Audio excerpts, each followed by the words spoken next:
going to make camp, Mr. Dillon? We'll ask whoever's living in that cabin up ahead if there's any water around here, Chester. Most likely there ain't. These settlers put up a cabin just anywhere and then start praying for rain. Oh, we could have camped back on Smoky Hill River. No, sir. I'd rather go dry. Just as long as we make Dodge by tomorrow night. We'll make it. I never seen such a place as that Fort Wallace, Mr. Dillon. Man could go plumb out of his mind living there. Well, they don't build army posts for pleasure-loving people like you, Chester. I've been in the Army. No? Like it? Well, sir, we didn't always see eye to eye, me and the Army, but at least I didn't get killed. Well, that helps. I'll bet you look pretty bold in a uniform, Chester. Oh, my, yes. I surely did. I wonder if there's anybody home here.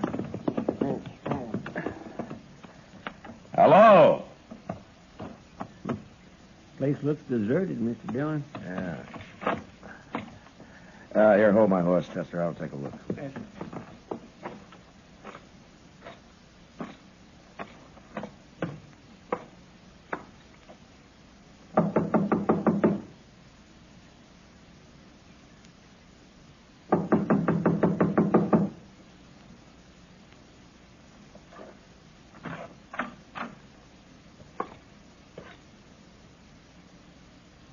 Ain't nobody home? There's a man in here, Chester, lying on the floor. What? He's dead. Somebody killed him.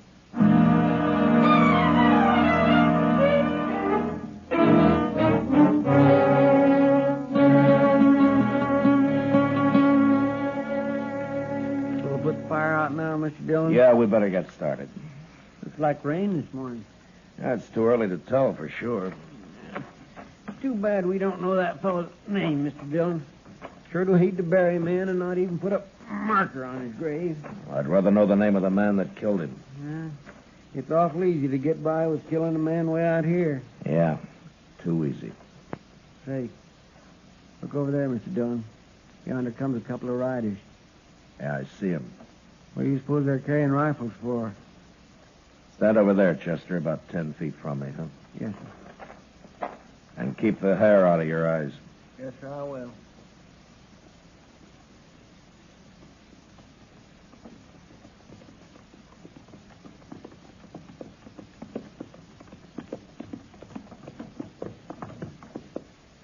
What are you men doing here? Do you own this place? I wouldn't live in a shack like that. We got a real house over on Turkey Bend. But that don't answer my question, mister. What are you doing here? We found a dead man in the cabin there last night, so we stopped to bury him. A dead man? That must have been Riley. What happened to him? He got shot.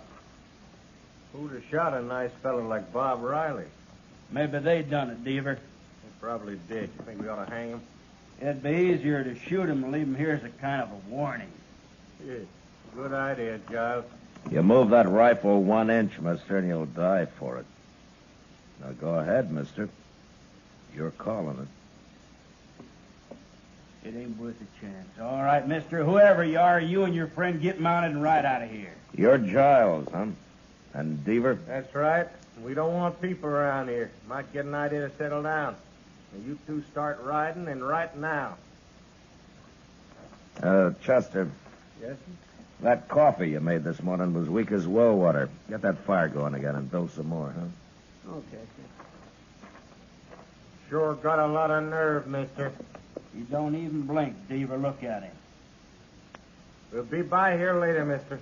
We won't ride up so close next time. You better be nowheres around. Come on, Giles.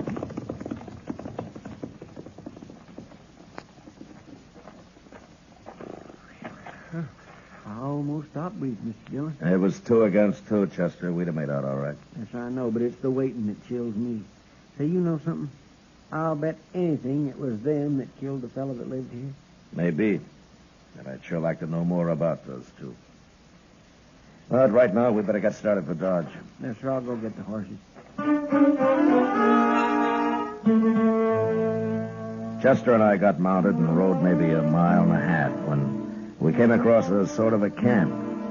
There was a man there, a tall man with long yellow hair and bright blue eyes that seemed always to be looking into the distance. He had a mule and an old wagon and some hogs that he kept in a well-built, partly covered pen.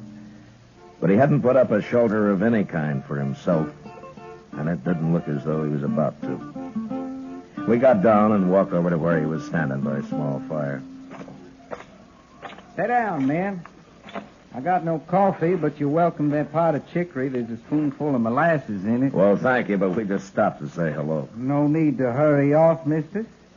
My name's Obie Ridgers. Glad to know you, Richards. I'm Matt Dillon, and this is Chester Proudfoot. How you doing?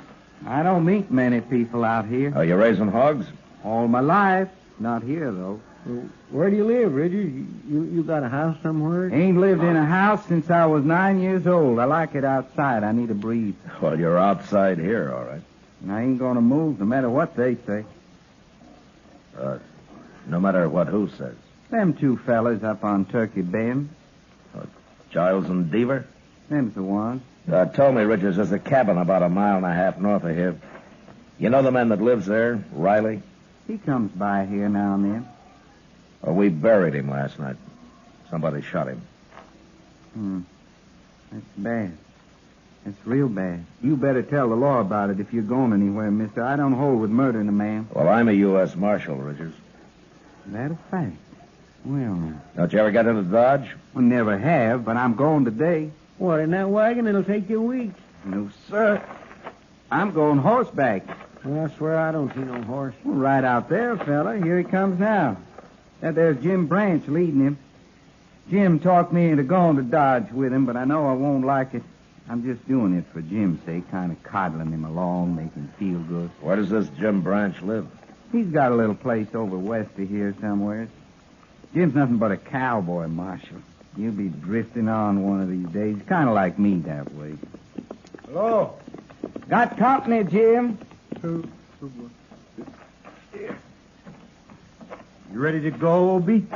I'm all dressed up like a sore thumb, can't you see? What'd you do, change your socks?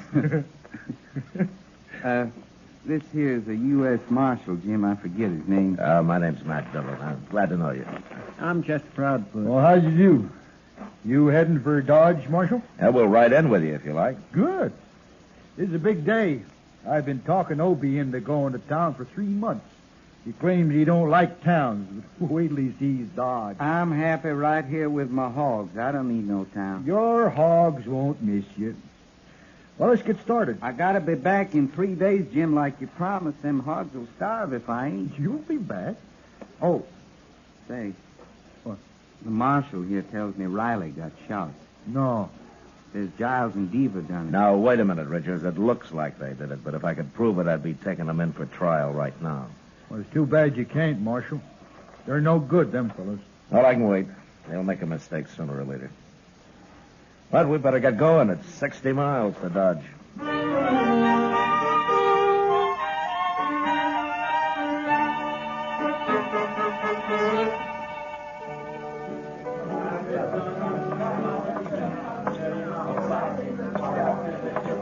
Good evening, Kitty. Sit down, Matt. You want a drink? No, thanks. I just had dinner. That reminds me. Fella brought me a dozen quail today. Huh? I can cook them for dinner tomorrow if you're going to be around. Yeah, that sounds great. I'll be here. They ought to be ripe enough by then. You know, I never saw as many quail as there are this year. Riding in yesterday, we put up clouds of them. That Jim Branch seems like a nice fellow, Matt. Obie Ridgers, too. Yeah, they are, Kitty. They sure make a funny pair. Maybe. But still, they're kind of like brothers. Look at him over there at the bar. Opie's getting spookier every minute he's here.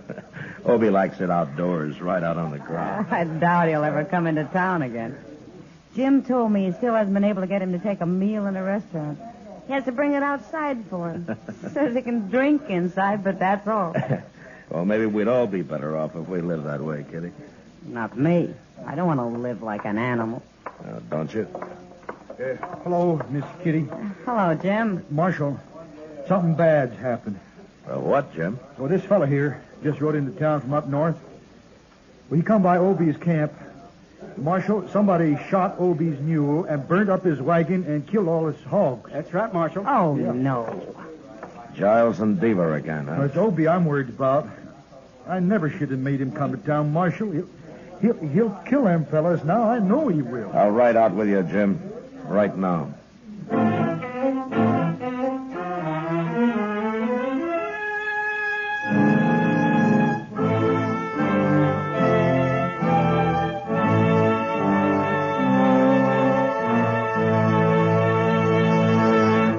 We will return for the second act of Gunsmoke in just a moment. But first, This coming Tuesday night on most of these stations, CBS Radio turns John Lund loose on his latest case of yours truly, Johnny Dollar. In the Woodward Manila matter, Dollar launches a search for a missing man and a missing fortune. And when the chips are all totaled up, the missing man and the missing money, each somewhat depleted, are accounted for. Don't forget, this Tuesday night at the Star's address, yours truly, Johnny Dollar. now the second act of Gunsmoke.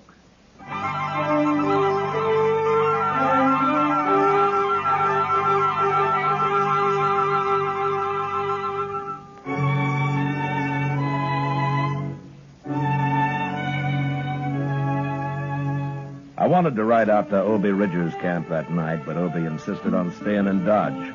He even tried to have a good time for Jim's sake. Next day, however, on the ride up, he just sat his horse and stared straight ahead and never said a word.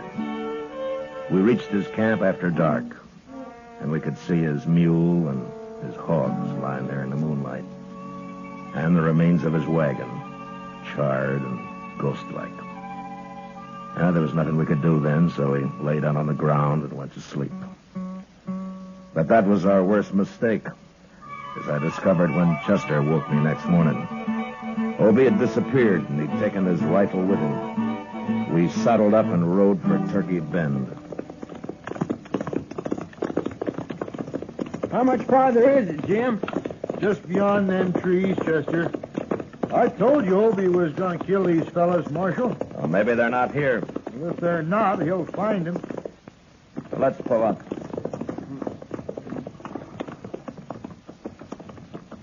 I don't see no cabin. It's right in there. There it is. See? See it? Oh, sure. Wait a minute. Look over there, behind that log. It's Obie. Hey, Obie! We better walk over. Okay. Hey, what are you doing, Obie? Down, you'll get shot. Come on, let's run for it.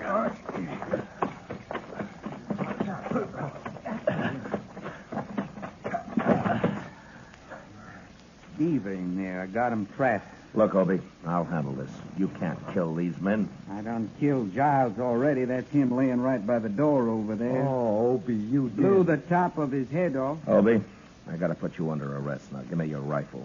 Wait till I kill Beaver. I can't hang twice. Give me that rifle, Obie. Now. You mean it, don't you? I do. All right, I won't fight you. Here. But I'd sure like to have killed Beaver. Chester, take this rifle and keep an eye on him. I'm going after Beaver. Yes, He'll kill you, Marshal. No. He'll be too curious at first. I'll walk over there with my hands up. But you wait here till I yell.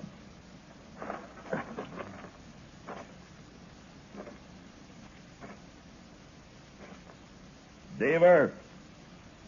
Don't shoot. I want to talk to you. That's far enough. Come outside. Obie's under guard. He won't shoot. I'm a U.S. Marshal, Beaver.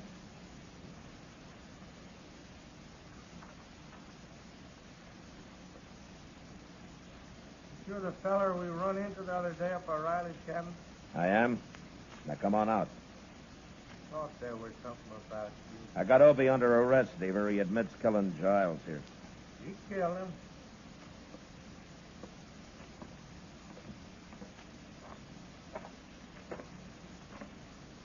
Did you and Giles slaughter his mule and his hogs? There's no reason to murder a man. No? No, it isn't. But tell me about you. Did you murder Riley? Well, wait a minute, You're Mark. going back to Dodge with us, Steven. Oh, no, not me. Keep your hand away from that gun. Let's see how good you really are, Mark. No!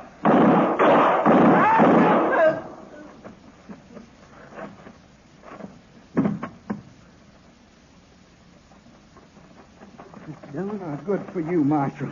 Good. You killed him. Now they're both dead. Yeah, they're both dead. But you murdered one of them, Moby. Jail. I can't go to jail, Marshal. I'd go crazy. I'd go crazy in jail, don't you understand? I can't go to jail.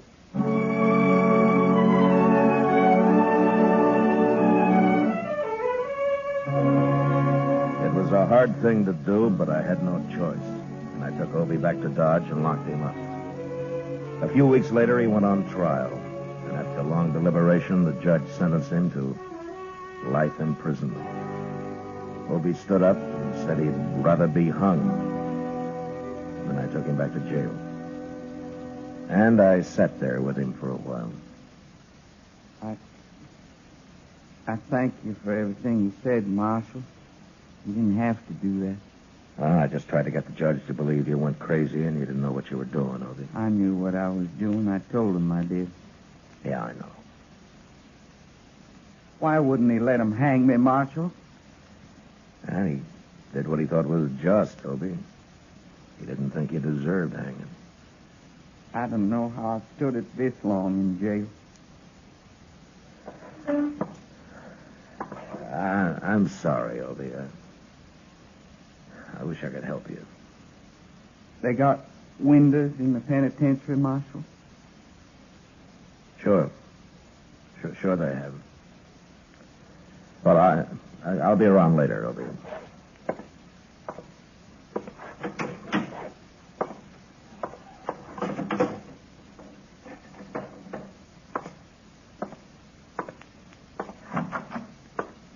How's it taking it, Mr. Dillon?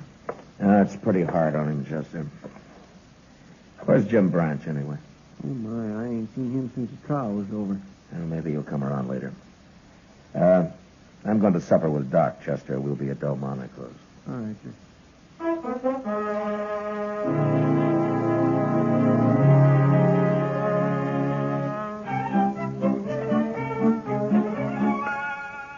Well, a man like that could go crazy. Locked up, man? Oh, that's happened before. There's nothing I can do about it, Doc. Well, I know. I didn't mean it that way, Matt. Pass me the beans, will you? These are peas, Matt, but you're welcome to them. All right, peas. Peas, then. Thank you. Well, why don't you take a vacation, Matt? You know, go back east somewhere, kind of like St. Louis or Kansas City, someplace like that. Maybe I don't like towns either. Well, that's just what I mean. You need a vacation, all right. Oh. Yeah? Well, if I were a rich croaker, maybe I could take one. Rich Croaker. Croaker? Oh, man. Oh, Croaker, man, how could you say... All right, Matt, Doc. would you go... Take it easy, Well, Doc. You'll bust something. It's a fine thing when a mere policeman can insult the noblest profession known to man. I was insulting you, Doc, not the profession. Oh, Croaker. Oh, I might have known what it'd be like having supper with you tonight. I'll buy you a drink after, huh? How's that? Well, I don't know. Well, I'll think about it. Mr. Dillon, What's the matter, Chester? Obie Riggers. He's dead. What? I heard a shot out back, and I run into his cell, and he was laying there dead. There's a gun on the floor. I don't know where he got hold of it. You better come look.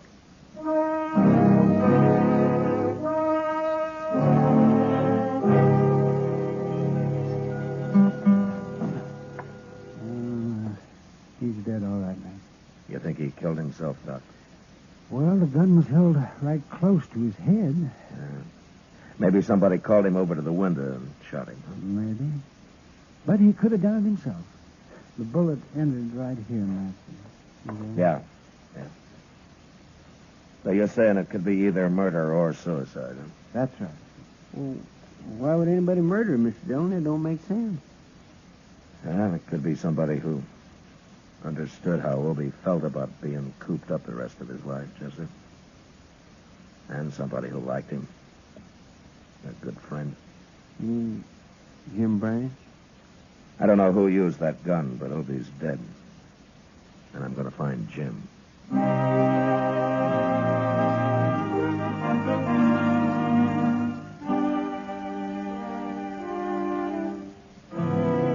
Jim Branch wouldn't talk one way or the other. So I charged him with both murder and abetting a suicide, and he was brought to trial. The trial didn't last long due to lack of evidence, and Jim was freed.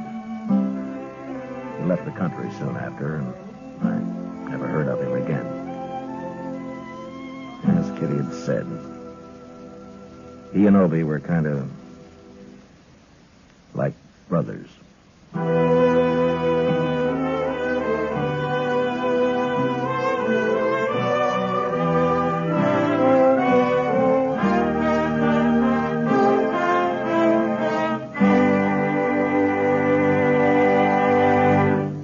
Gunsmoke, transcribed under the direction of Norman MacDonald, stars William Conrad as Matt Dillon, U.S. Marshal. Tonight's story was specially written for Gunsmoke by John Meston, with music composed and conducted by Rex Corey.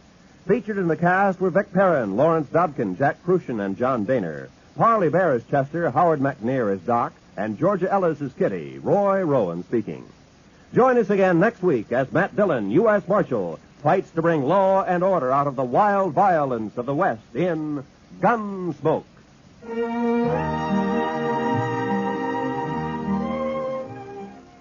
From all corners of the globe comes the news, edited and reported for your listening pleasure on CBS Newsroom Sunday Desk, every Sunday afternoon on most of these same CBS radio stations. 3 top reporters bring you the latest up-to-the-minute news in their specialized fields. Dick Joy tells you about news at home and overseas.